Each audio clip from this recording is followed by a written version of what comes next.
Start करते हैं। तो रिवेट्स के बारे में हमने बहुत सारे पैरामीटर्स पढ़े। कल हम रिवेट्स के स्पेसिफिकेशन पढ़ रहे थे और हमने रिवेट्स के स्पेसिफिकेशन कहाँ तक छोड़ दिए थे?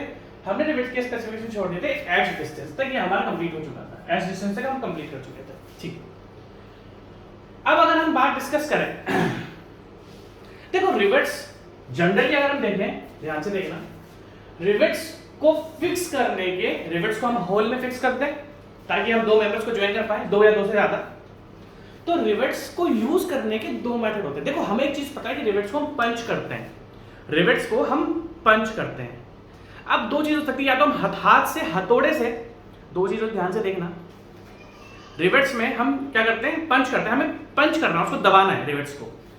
तो रिवेट्स को हम पंच करते हैं, उसके दो मेथड होते हैं। एक होता है हॉट रिवेटिंग, एक होता है कोल्ड रिवेटिंग। अगर रिवेट्स को हमें इतना से पता है कि हमें रिवेट को पंच करना है, तो रिवेट्स को पंच करने के दो तरीके होते हैं। एक होता है हॉट रिवेटिंग, दूसरा होता है आपका कोल्ड रिवेटिंग। वापस इसको पंच करने के, दैट मींस अगर मैं इन दोनों की बात करूं तो ये तो प्रोसेस है, ये प्रोसेस है।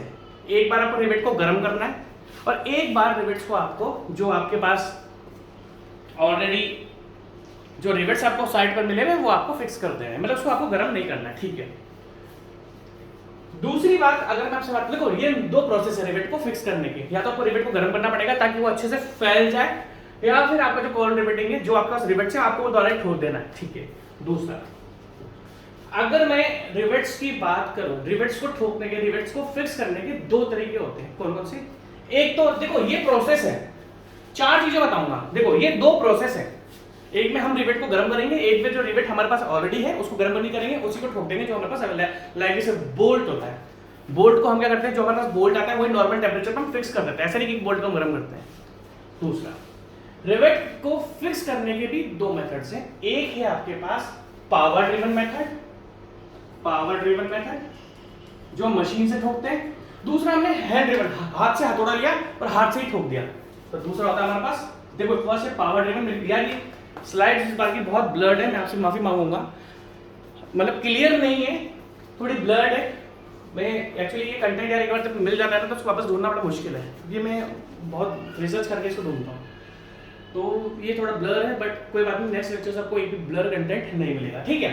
तो रिवेट्स को फिक्स करने के प्रोसेस दो है, एक में गर्म करना है, एक में ठंडा करना है। प्लस जो मेथड है वो दो है, एक में हम रिवेट्स को मशीन से पंच करते हैं, दूसरा एक बार हम दूसरा मेथड जिसको जब हम मशीन से पंच करते हैं उसको हम बोलेंगे power driven, power driven method. दूसरा हम हाथ से फिक्स करते हैं हथौड़े से, उसको हम बोलते हैं हैंड ड्रिवन।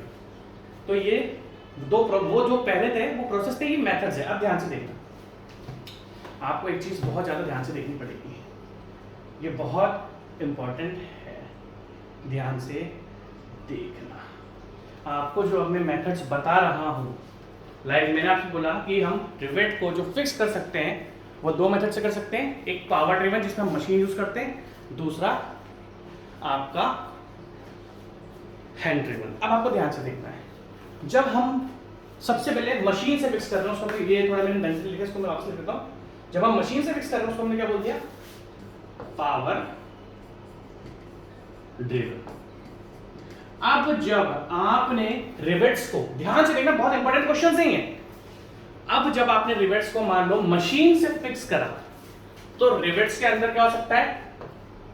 टेंसाइल फोर्स हो सकता है या टेंसाइल स्ट्रेस हो सकता है। ध्यान से देखना, देखो ध्यान से देखना, रिवेट्स के अंदर जब आप इसको पंच कर दोगे तो टेंसाइल स्ट्रेस हो सकता है, टेंसाइल स्ट्रेस हो सकता है। ध्यान से देखना, शियर स्ट्रेस हो सकता है। दूसरा क्रशिंग या bearing stress. Bearing crushing same चीज है, बियरिंग या क्रशिंग। जब आपने रिवेट्स को पंच कर दिया, लाइक आपने अभी रिवेट्स को मशीन के थ्रू पंच करा, देखो बहुत इंपॉर्टेंट है, पॉइंट टू पॉइंट पढ़ा रहा हूं जिससे ऑब्जेक्टिव क्वेश्चन बनेंगे, रिसर्च नहीं करवा रहा हूं कुछ भी। मैं आपको एडिशनल, देखो स्टेज 1 में मैं आपको नॉलेज देता हूं, इसमें मैं आपको पॉइंट टू पॉइंट पढ़ाऊंगा जिससे क्वेश्चंस बन जाए। इसमें और भी टॉपिक्स है जो मैंने अभी छोड़े हुए हैं, क्योंकि वो इनसे ऑब्जेक्टिव क्वेश्चन नहीं बनेंगे। तो जब हम रिवेट्स को मशीन से कर रहे हैं तो रिवेट्स के अंदर permissible stresses in rivet, that means इतने स्ट्रेस इसके अंदर जनरेट हो सकते हैं।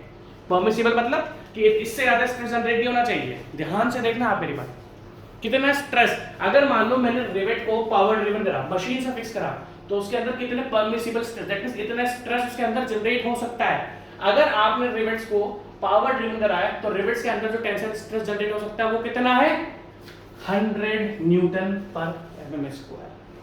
क्वेश्चन नहीं है, अगर आपने रिवेट्स को पावर ड्रिवन करा, दैट मींस मशीन से पंच करा, तो उसके अंदर जो परमिसिबल, जो अलाउएबल जो स्ट्रेस उसके अंदर जनरेट हो सकता है वो कितना हो सकता है, 100 न्यूटन पर mm स्क्वायर। जब बहुत इंपॉर्टेंट क्वेश्चन 10 स्टार, इससे बहुत ऑब्जेक्टिव क्वेश्चन आते हैं, जब रिवेट्स को आपने पावर ड्रिवन करा तो रिवेट्स के अंदर जो अलाउएबल, जो परमिसिबल जो जनरेट हो सकते हैं स्ट्रेस, कौन सा स्ट्रेस, देखो टेंसाइल स्ट्रेस की बात करी तो 100 न्यूटन पर mm स्क्वायर। जब शियर स्ट्रेस की बात करें, किस केस में, जब आपने पावर ड्रिवन करा तो शियर स्ट्रेस कितना जनरेट हो सकता है, 100 न्यूटन पर mm स्क्वायर। और अगर मैं बेयरिंग स्ट्रेस या क्रशिंग स्ट्रेस की बात करूं, क्रशिंग मतलब टूट जाना, दबा देना है ना, तो उसके अंदर 300 न्यूटन पर mm स्क्वायर स्ट्रेस जनरेट हो सकता है। दैट मींस वो आपसे क्वेश्चन क्या पूछेगा मैं आपको बता देता हूं कि अगर आपने रिवेट्स पावर ड्रिवन कर रहे हैं, मशीन से फिक्स कर रहे हैं, तो उसके अंदर कितना परमिसिबल स्ट्रेस हो सकता है इन केस ऑफ टेंसाइल, मतलब पूछेगा what is the value of tensile stress in rivets due to power driven method. Rivets के अंदर कितना टेंसाइल स्ट्रेस जनरेट हो सकता है due to power driven method, 100 newton पर mm स्क्वायर जनरेट हो सकता है। अगर आपने रिवेट्स को पावर ड्रिवन करा, मशीन से फिक्स करा, तो उसके अंदर कितना शियर स्ट्रेस जनरेट हो सकता है, 100 न्यूटन पर mm स्क्वायर जनरेट हो सकता है। परमिसिबल मतलब अलाउएबल, जो अलाउ हम कर सकते हैं। अगर पावर ड्रिवन की अगर हम बात करें, अगर आपने रिवेट्स को पावर से पुश करके, मतलब मशीन से पुश करके फिक्स करा है, तो उसके अंदर कितना बेयरिंग स्ट्रेस डेवलप हो सकता है रिवेट्स के अंदर, 300 न्यूटन पर mm स्क्वायर। बहुत इंपॉर्टेंट टेस्ट, इस 6 वैल्यू से क्वेश्चन बनता है, ठीक है। अब अगला देखना, अब मान लो आपने रिवेट्स को हाथ से, हथौड़े से ठोका है, जिसको हम बोलते हैं हैंड ड्रिवन, हैंड ड्रिवन। अब आपने रिवेट्स को हथौड़े से ठोका है, जब हथौड़े से ठोकते हैं और जब पावर ड्रिवन ठोकते हैं तो दोनों में अलग अलग स्ट्रेस जनरेट होते हैं। जब आपने हथौड़े से ठोका रिवेट्स को, तो उसके अंदर कितना टेंसाइल स्ट्रेस जनरेट होगा रिवेट्स के अंदर, जब हाथ से ठोका 80 न्यूटन, शायद आपको 80 दिख रहा है, 80 मैं लिख देता हूं, 80 न्यूटन पर mm स्क्वायर। जब आपने रिवेट्स को हथौड़े से ठोका तो उसके अंदर कितना शियर स्ट्रेस डेवलप होगा, 80 न्यूटन पर mm स्क्वायर। और जब आपने रिवेट्स को हथौड़े से ठोका तो उसके अंदर कितना बेयरिंग स्ट्रेस का, क्रशिंग स्ट्रेस। बेयरिंग क्रशिंग को आप सेम लेके चलो, क्रशिंग क्या होता है ना, किसी चीज को हम दबा देते हैं, हम जब किसी चीज को हम दबाएंगे तो क्या होगा, क्रशिंग स्ट्रेस, ठीक है, मतलब उसको क्रश कर देना, वो बेयरिंग स्ट्रेस है, ठीक है। तो अगर आपने रिवेट्स को हैंड ड्रिवन करा तो उसके अंदर कितना बेयरिंग स्ट्रेस जनरेट होगा, 250। अब आपको मैं समझा देता हूँ कैसे क्वेश्चन आएगा। वो आपसे ये बोलेगा कि अगर आपने रिवेट्स को हैंड ड्रिवन करा है, एक तो पावर ड्रिवन था पहला, दूसरा क्या था हैंड ड्रिवन। अगर आपने रिवेट्स को पावर ड्रिवन करा है तो उसके, जैसे मान लो आपको हैंड ड्रिवन से क्वेश्चन पूछेगा आपसे, अगर ये वैल्यू आपको देखनी है तो मैं लिख देता हूँ, छोटा है ये, तो ये 100 दिख रहा है, 100 दिख रहा है, ये 300 है, ये 300 है, ये 250 है, ये 80 है, ये 80 है, मैं लिख देता हूँ ना पूरी वैल्यू, ये 100 है और ये भी 100 है। ये चार्ट आप बना लो। इस टॉपिक से IES के अंदर भी क्वेश्चन आ सकता है, गेट के अंदर नहीं आएगा, गेट इतने लल्लू क्वेश्चन नहीं पूछता है। हाँ, गेट इसका न्यूमेरिकल दे सकता है, दैट मींस गेट एग्जाम में आपको एक ऐसा न्यूमेरिकल मिलेगा जिससे इस मेथड का यूज हो रहा होगा, इस कॉन्सेप्ट का यूज हो रहा होगा। गेट कभी भी आपको इसका डायरेक्ट क्वेश्चन नहीं देगा, IES दे सकता है डायरेक्ट क्वेश्चन कि बताओ कि अगर आपने हैंड ड्रिवन रिवेट्स करा है, हैंड ड्रिवन मेथड से अगर आपने रिवेटिंग करी है तो उसके अंदर रिवेट्स के अंदर कितना शियर स्ट्रेस जनरेट होगा। ये क्वेश्चन IES दे सकता है, जेबी दे सकता है, आपके स्टेट का असिस्टेंट जेबी दे सकता है। गेट नहीं देगा, गेट क्वेश्चन देगा तो इस मेथड का यूज करके वो अलग कॉन्सेप्ट उसको लेगा। मैं आपको आज गारंटेड बोलता हूँ, गेट के लिए मुझे आपको अलग से पढ़ाना पड़ेगा, पहले अपना ये कंप्लीट हो जाए फिर गेट पे, ठीक है। तो ये पूरा का पूरा मेथड आप लिख लो, ये बहुत इंपॉर्टेंट है कि आप मिस नहीं कर सकते। 10 स्टार मैंने इसके अंदर लगा दिया है, अच्छा था कॉन्सेप्ट, ये बहुत काम में आता है, ठीक है। अब अगर मैं आपसे आगे की बात डिस्कस करूं, जैसा कि मैंने बताया कि हम रिवेट्स को 2 मेथड से फिक्स कर सकते हैं। कौन कौन सा method, power driven method and hand driven method. उसी तरीके से 2 प्रोसेस होते हैं जिस तरीके से हम रिवेट्स को फिक्स कर सकते हैं। जिस तरीके से हमने पावर ड्रिवन और मेथड देखे 2, उसी तरीके से हम 2 प्रोसेस से रिवेट्स को फिक्स कर सकते हैं। जैसे कि मैं आपको एग्जांपल देता हूं, एक प्रोसेस होता है हॉट रिवेटिंग जिसमें हम रिवेट्स को पहले गर्म करते हैं, दूसरा होता है कोल्ड रिवेटिंग जिसमें हम रिवेट्स को हीट नहीं करते हैं। देखो फर्स्ट पॉइंट इसका लिखते हैं, in hot riveting rivet shank is heated to an elevated temperature prior to upsetting. हम रिवेट को इतना गर्म करते हैं कि वो इजीली रिवेट होल के अंदर सेट हो जाए। जितना मैंने रेड पोर्शन को टिक करा है उतना ही आपको ध्यान रखना है, ठीक है, उससे ज्यादा आपको लिखना नहीं है। In hot riveting shank is heated to an elevated temperature prior to upsetting. Upsetting मतलब कि इजीली उस रिवेट होल के अंदर सेट हो जाए। कोल्ड रिवेटिंग क्या है? हम कोल्ड रिवेटिंग में गर्म नहीं करते हैं। In cold riveting no such heating is carried out, ठीक है, नो, हम कोल्ड रिवेटिंग में बिल्कुल भी हीट नहीं करते हैं, ठीक है। अगर हम बात करें प्रेशर की, देखो हमें रिवेट को इस तरीके से पंच करना है कि रिवेट अपना उस रिवेट होल के अंदर पूरा फैल जाए और फिक्स हो जाए।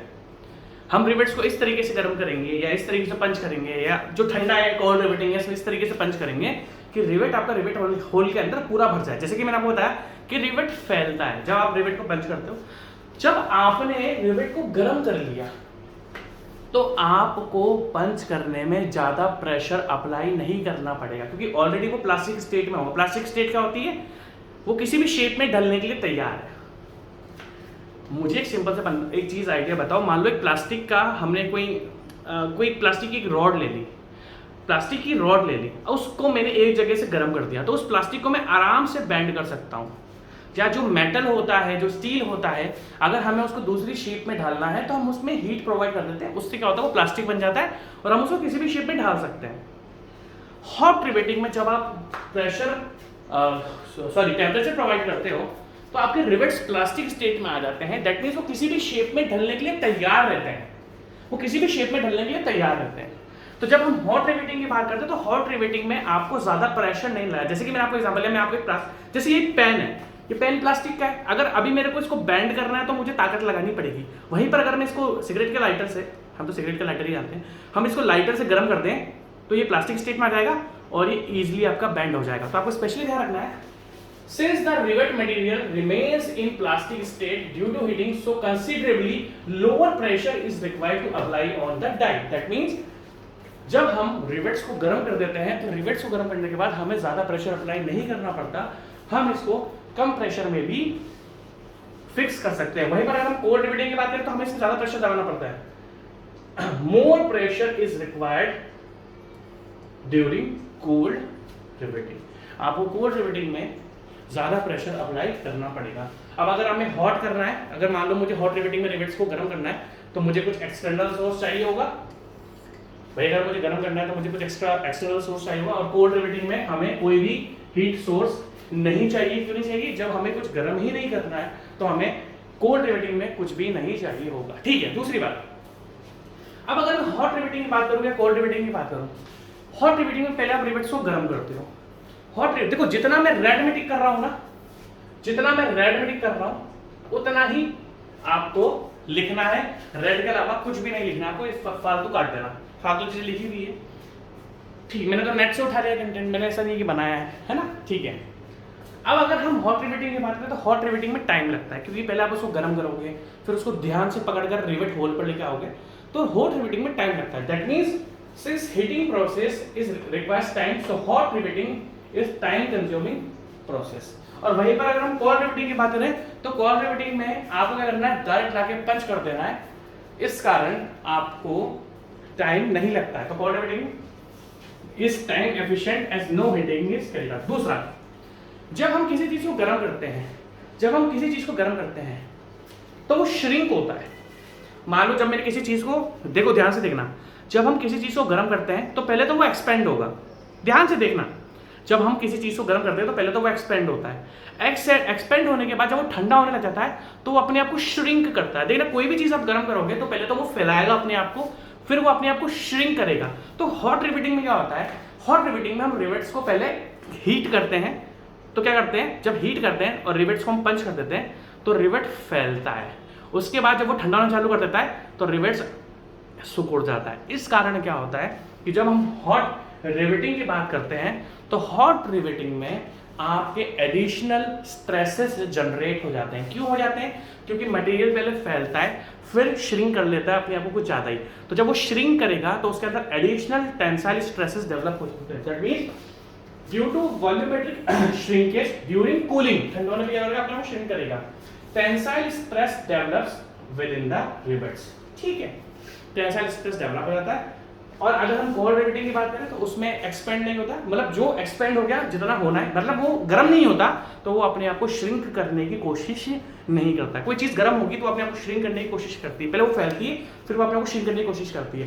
कोल्ड रिवेटिंग में हम जब गर्म ही नहीं करते तो इसमें no additional tensile stresses develop. ये जो टिक कर रहा हूं उतना ही आपको लिखना है, मैं बार बार रिपीट कर रहा हूं, इससे ज्यादा आपको बिल्कुल भी नहीं रखना। ठीक है, ठीक है। एक इंपॉर्टेंट क्वेश्चन, मेरे ख्याल से ये 5 पॉइंट आपके इंपॉर्टेंट है, इससे ज्यादा आपको जरूरत इन दोनों पॉइंट का काट सकते हो। तो ये हॉट रिवेटिंग और कोल्ड रिवेटिंग में मैंने आपको डिफरेंस बताया, इन सारे डिफरेंस को आप लिख लो। ठीक है, ये ऐसे क्वेश्चंस हैं जो आपके ऑब्जेक्टिव क्वेश्चन में काम आएंगे। ठीक है भाई, अब ध्यान से देखना। अगला टॉपिक, अब बहुत ही ब्लर है, एक बार देख लेता हूं, आपको दिख रहा है नहीं दिख रहा, मैं आपकी माफी चाहूंगा कि ये जो ब्लर है बहुत ही गंदा ब्लर हो रखा है यार। ठीक है, कोई बात नहीं। अब हम रिवेटेड जॉइंट के बारे में बहुत अच्छी तरीके से जानते हैं, रिवेटेड जॉइंट होता क्या है। हम रिवेटेड जॉइंट के बारे में अगर बात करें तो रिवेटेड जॉइंट के बारे में हमें बहुत अच्छे से पता लग चुका है कि रिवेटेड जॉइंट होता क्या है। ठीक है, रिवेटेड जॉइंट आपका ऑब्वियसली फेलियर तो होगा भाई, रिवेटेड जॉइंट आपका ऑब्वियसली फेलियर तो होगा, सिंपल सी बात है। मतलब फेल हो सकता है ना, हो सकता है रिवेट्स टूट जाए, हो सकता है कि प्लेट टूट जाए, तो बहुत तरीके से फेलियर हो सकता है। कल मैंने आपके सामने 2 टर्म्स डिस्कस करी थी, देखो, end distance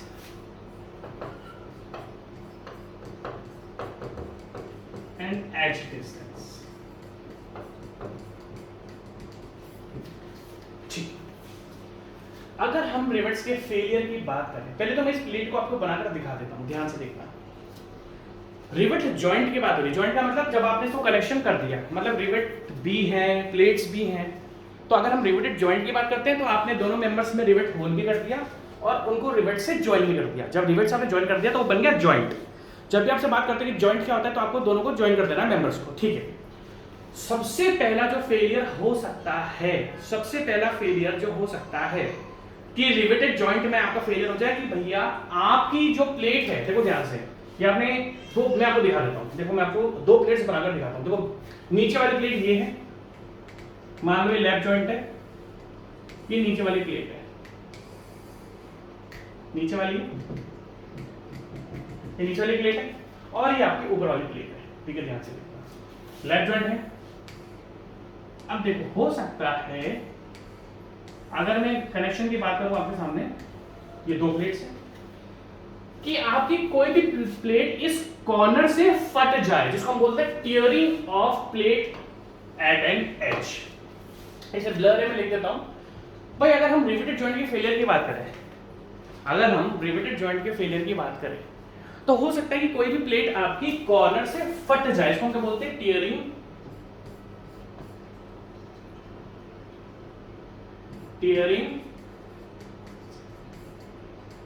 of plate from edge, corner से आपकी प्लेट फट जाए। तो दैट मींस जो रिवेट्स है, जैसे कि कल मैंने आपको बात करी थी एज डिस्टेंस की और एंड डिस्टेंस की, हमें प्लेट्स में मिनिमम एज डिस्टेंस और एंड डिस्टेंस रखना चाहिए ताकि आपकी प्लेट फट ना जाए।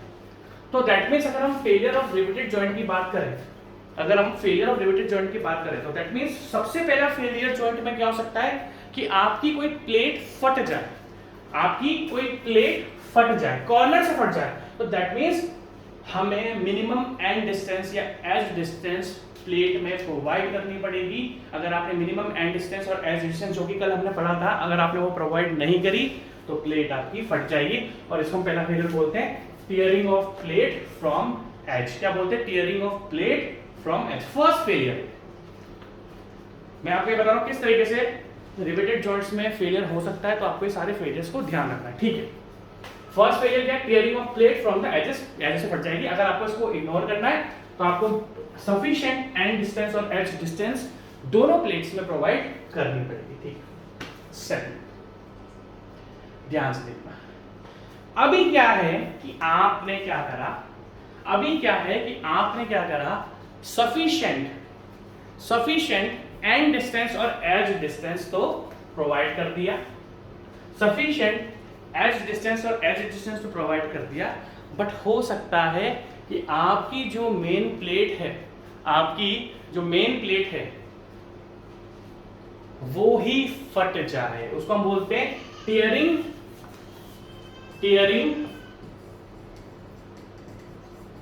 Of plates across the rivet line. देखो जब हम रिवेट करते हैं, जब हम रिवेट्स करते हैं तो हो सकता है, देखो मैं आपको दो प्लेट्स ध्यान से दिखा रहा हूं, देखना ध्यान से, दो प्लेट बना रहा हूं मैं आपके सामने। प्लेट एक तो नीचे वाली प्लेट है, ये अभी आप डायग्राम बनाओ, इनके कुछ फॉर्मूला नहीं पढ़ने आपको भी, अभी आपको बस कॉन्सेप्ट पढ़ना है, कॉन्सेप्ट के अलावा अभी आपको कुछ भी नहीं पढ़ना है। अगर हम बात करते हैं, देखो दो प्लेट्स है, ठीक है, नीचे वाली प्लेट है और ऊपर वाली प्लेट बना देते हैं, ऊपर वाली प्लेट मैंने बना दी, ऊपर वाली प्लेट मैंने बना दी, ये दो प्लेट है, लेफ्ट जॉइंट आपको दिख रहा है, बट जॉइंट तो बिल्कुल भी नहीं है। अब क्या है, इस प्लेट में आपने रिवेट होल्स करे थे,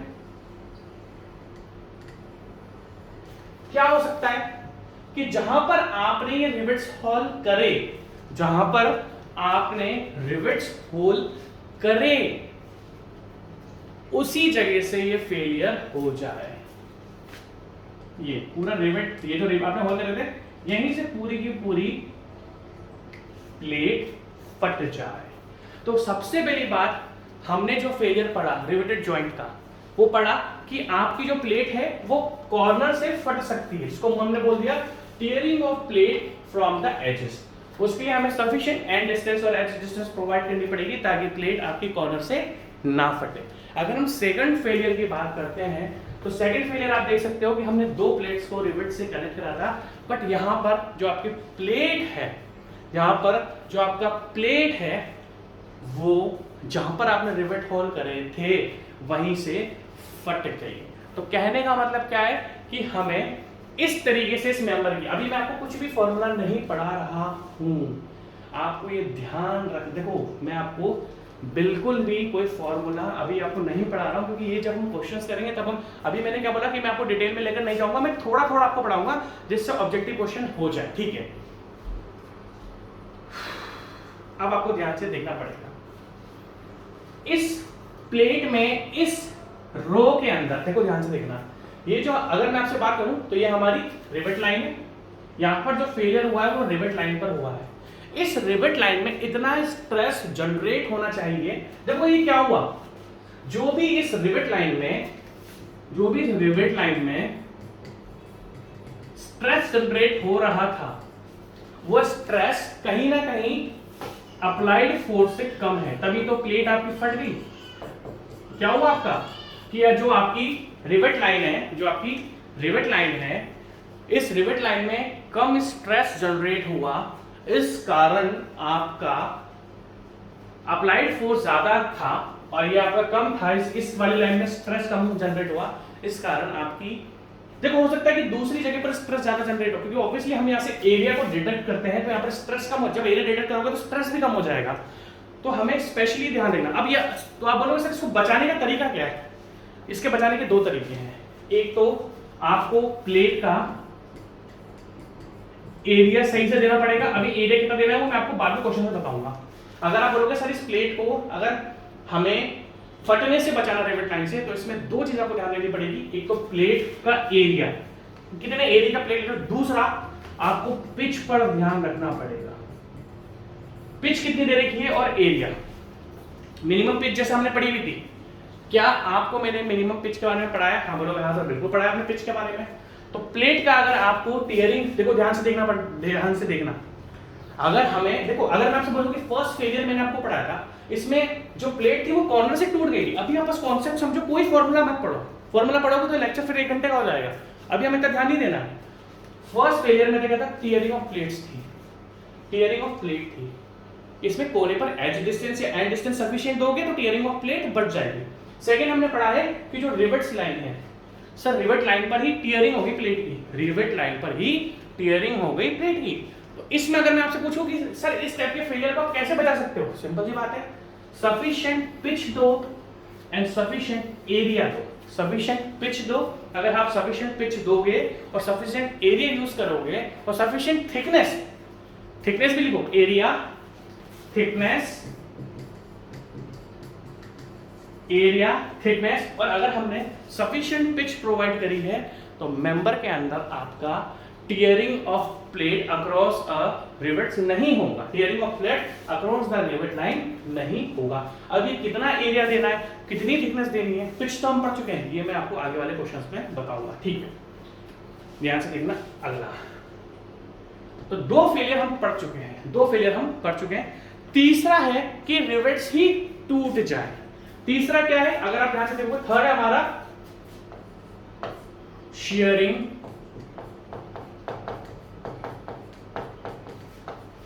ऑफ रिवेट्स। आपको हमेशा ध्यान रखना पड़ेगा, शियर वर्ड का मतलब है पैरेलल फोर्स, शियर का मतलब क्या होता है, हमेशा पैरेलल फोर्स। आपको हमेशा ध्यान रखना पड़ेगा कि जब शियर की बात होती है तो शियरिंग का मतलब होता है पैरेलल फोर्स, ठीक है। अगर मैं आपसे सिंपल सी बात पूछूं, मान लो जो रिवेट्स इस तरीके से रिवेट्स थे आपके, अब आपने इस पे बहुत ज्यादा शियर फोर्स लगा दिया, मतलब जो रिवेट झेल भी नहीं सकता, आपने इस पर बहुत ज्यादा शियर फोर्स लगा दिया जो ये झेल नहीं सकता, तो क्या होता है, रिवेट्स आपका टूट जाता है। भाई ऑब्वियसली जो एक्सटर्नल शियर फोर्स है वो रिवेट के सिंपल सा फंडा है, जो एक्सटर्नल, देखो मैं आपको बता देता हूं, जो एक्सटर्नल शियर फोर्स है अगर वो ग्रेटर देन होगा shear stress of rivet, shear stress of rivet. भाई देखो मान लो कोई भी प्लेट है, उस प्लेट का एरिया है, उस प्लेट पर कोई एरिया है, उस एरिया पर फोर्स, देखो अगर मैं एक्सटर्नल शियर फोर्स को अगर मैं देखो एक्सटर्नल शियर फोर्स को अगर मैं एक्सटर्नल जो प्लेट का एरिया है, अभी आपको कॉन्सेप्ट समझना आज के लेक्चर में, आपको कुछ भी फॉर्मूला नहीं पढ़ना, ये फॉर्मूला इसमें आप देख सकते हो बहुत सारे फॉर्मूले लिखे हैं, लाइक π/4 × d स्क्वायर, ये अभी आपको कुछ नहीं पढ़ना है क्योंकि फिर ये आपका काम का नहीं है, अभी जब काम का होगा तब मैं आपको इसको पढ़ाऊंगा। अभी मैं आपको बस ओनली कॉन्सेप्ट समझा रहा हूं क्योंकि अभी मेरा मोटो है ऑब्जेक्टिव क्वेश्चन कराने का, और आज शाम तक मैं ऑब्जेक्टिव क्वेश्चन करा दूंगा आपको, ठीक है। तो अगर प्लेट पर कोई एक्सटर्नल फोर्स लगा है, प्लेट का जो एरिया है उस प्लेट पर कोई एक्सटर्नल फोर्स लगा है, उस एक्सटर्नल फोर्स को आप प्लेट की एरिया से डिवाइड कर दोगे तो आपके पास एक्सटर्नल स्ट्रेस आ जाएगा। अब जो रिवेट्स के अंदर इंटरनल स्ट्रेसेस हैं, ये देखो रिवेट्स के अंदर ये क्या है, शियर स्ट्रेस, ये देखो शियर स्ट्रेस है यहाँ पर, भाई रिवेट्स के अंदर आपके शियर स्ट्रेस है, ये देखो 100 न्यूटन पर एग्जांपल देता हूँ, आपका मान लो एक्सटर्नल फोर्स है, ध्यान से देखना, एक्सटर्नल फोर्स को हमने प्लेट के एरिया से डिवाइड करा तो एक्सटर्नल स्ट्रेस आ जाएगा। एक्सटर्नल स्ट्रेस क्या होगा, सिंपल सा फंडा है, एक्सटर्नल फोर्स अपॉन एरिया। मान लो ये आपके पास आ रहा है 300 न्यूटन पर mm स्क्वायर, और आपने रिवेट्स को क्या करा था, पावर ड्रिवन करा था। जब हम पावर ड्रिवन करते हैं रिवेट्स को, ध्यान से देखना, तो उसके अंदर कितना स्ट्रेस जनरेट होता है, 100 न्यूटन पर mm स्क्वायर, 100 न्यूटन पर mm स्क्वायर। जब हम शियर रिवेट्स को आप पावर ड्रिवन करते हो, अब मान लो जो एक्सटर्नल फोर्स है उसकी वजह से कितना आ रहा है, 300 न्यूटन पर mm स्क्वायर, तो ऑब्वियसली रिवेट्स आपके टूट जाएंगे। इस तरीके से मैं बना के दिखा रहा हूं यहाँ पे आपको, अगर आप ध्यान से देखोगे तो यहाँ पर रिवेट्स आपका टूट गया है, देखो एक सेकंड मुझे टाइम दो, ठीक है। तो अगर जो रिवेट्स हैं उस पर आपका जो एक्सटर्नल फोर्स है उसकी वजह से जो एक्सटर्नल स्ट्रेस जनरेट हुआ, अगर वो रिवेट्स के शियर स्ट्रेस से, हम समझ रहे हो ना भाई, एक्सटर्नल फोर्स है उसको हम एरिया से डिवाइड करेंगे तो हमें एक्सटर्नल स्ट्रेस पता लग जाएगा कितना प्लेट पर लग रहा है, और रिवेट्स का कुछ ना कुछ एक्सटर्नल स्ट्रेस पता लग जाएगा कितना रिवेट्स पर लग रहा है। और इस भाई रिवेट्स का खुद का भी तो अंदर एक लिमिट है कि इससे ज्यादा नहीं कर सकते। तो अगर आपका एक्सटर्नल स्ट्रेस रिवेट्स के इंटरनल शियर स्ट्रेस से ज्यादा हो गया तो रिवेट्स का हो जाता है फेलियर। देखो ध्यान से देखना, देखो ध्यान से, रिवेट्स टूट जाते हैं, ये इस तरीके से, ये रिवेट्स है आपका, ये देखो ध्यान से, ये यहाँ पर था, ये यहाँ पर था, अब देखो रिवेट्स इस जगह टूट चुके हैं, देखो ये देखो रिवेट्स टूट चुके हैं, ये इस तरीके से, है ना। इसको हम बोलते हैं शीयरिंग फेलियर। क्या बोलेंगे? Shearing failure of rivets. जो आप देख सकते हो रिवेट्स यहाँ पर टूट चुके हैं और हम इसको बोलेंगे शीयरिंग। और आप देख सकते हो ये कौन सा जॉइंट है? ये लैब जॉइंट है। तो ये जो फेलियर हुआ है, shearing failure of rivets in lab joint. और अगर आप नीचे का देख सकते हो तो ये बट जॉइंट है, नीचे जो शियर फेलियर हुआ है वो बट जॉइंट है। ये सारे फॉर्मूलेस मैं आपको नेक्स्ट लेक्चर में बताऊंगा। ये लेक्चर मेरे को 15-20 मिनट का बनाना है बस। ये लेक्चर मुझे बस बहुत छोटा सा बनाना है क्योंकि मेन में इसके नेक्स्ट लेक्चर में आपको चीजें पढ़ाऊंगा। ये मैंने आपको बहुत छोटा सा बता दिया, ठीक है। तो हमने 3 फेलियर पढ़ लिए हैं। कौन कौन से? हमने 3 फेलियर पढ़ लिए हैं। कौन कौन से? और एक्चुअली मेरे को इसको पढ़ाने में मजा भी नहीं आ रहा है क्योंकि जब तक स्लाइड अच्छी नहीं होगी ना आपको पढ़ाने में मजा नहीं है। ये फॉर्मुलेस आपको दिखेंगे, मैं समझा भी दूंगा, वो छोटे छोटे लिखे हुए हैं। तो इसको हम छोटा रखेंगे, 15-20 मिनट का लेक्चर रखेंगे और इसके बाद हम आगे कंटिन्यू करेंगे, ठीक है। 3 फेलियर्स पढ़ लें। सबसे पहले कि एज से ना फट जाए, सेकंड पढ़ा कि जो रिवेट लाइन है उससे ना फट जाए, थर्ड पढ़ा हमने, क्या पढ़ा थर्ड हमने, कि जो आपका रिवेट्स है वो ही ना टूट जाए, एंड फोर्थ होता है, अच्छा इसमें फोर्थ दे ही देखा। चलो चलो चलो चलो, तो इस लेक्चर को हम यहीं पे स्टॉप करेंगे और फिर इवनिंग में आपको इसको लंबा लेक्चर देता हूँ और इसको ढंग से आपको कवर करता हूँ, ठीक है जी। Take care, bye bye.